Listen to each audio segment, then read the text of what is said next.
Vous êtes-vous déjà réveillé en vous demandant « Quelle est la vraie raison pour laquelle je me lève tous les matins ?» Pas seulement pour le travail, pas seulement pour payer les factures, mais quelque chose de plus profond. C'est là qu'intervient le concept japonais d'ikigai. C'est un mot simple, mais il détient le secret d'une vie pleine de sens. L'ikigai, prononcé ikigai, est souvent traduit par raison d'être. C'est cet endroit idéal où ce que vous aimez, ce pourquoi vous êtes doué, ce dont le monde a besoin, ce pourquoi vous pouvez être payé se rencontre. Imaginez 4 cercles, chacun représentant ces choses. Là où ils se rejoignent, c'est votre ikigai. Décortiquons ça. Premièrement, ce que vous aimez. Peut-être la peinture, l'enseignement, le jardinage, le codage. Qu'est-ce qui vous fait perdre la notion du temps? Ensuite, ce pourquoi vous êtes doué. Parfois, nous aimons des choses, mais, soyons honnêtes, nous ne sommes pas incroyables dans ces domaines. L'ikigai, c'est trouver cette compétence où vous brillez. Le troisième cercle est ce dont le monde a besoin. Il s'agit de l'impact. Votre passion et votre compétence résolvent-elles un problème ou apportent-elles de la joie aux autres? Enfin, ce pourquoi vous pouvez être payé.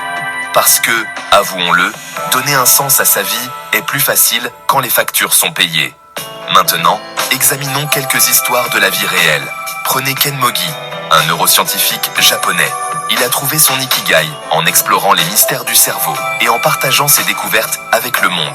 Il se réveille chaque matin avec l'envie d'apprendre et d'enseigner. Ou pensez à Marie Kondo.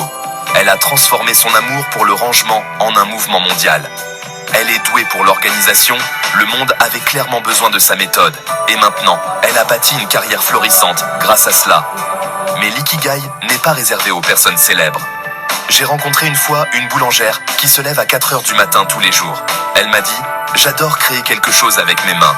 J'y suis douée, ma communauté a besoin de pain frais et ça paie mon loyer. C'est son ikigai. » Trouver votre ikigai ne se fait pas du jour au lendemain.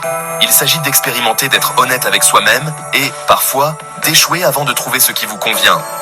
Vous pourriez commencer par un passe-temps, le transformer en projet secondaire, puis réaliser que c'est ce que vous êtes censé faire. Si vous vous sentez perdu, commencez petit. Faites une liste de ce que vous aimez et de ce pourquoi vous êtes doué. Demandez à vos amis ce qu'ils pensent de vos points forts. Cherchez les problèmes autour de vous qui ont besoin d'être résolus. Et n'oubliez pas, votre ikigai peut changer à mesure que vous grandissez. Alors, la prochaine fois que vous vous réveillerez, demandez-vous « Quel est mon ikigai ?» Il est peut-être plus proche que vous ne le pensez. Et quand vous le trouverez, même les plus petits moments pourront prendre un sens. Merci de votre écoute. Si cela vous a fait réfléchir, partagez vos impressions dans les commentaires. Et rappelez-vous, votre raison d'être est là. Elle n'attend que vous.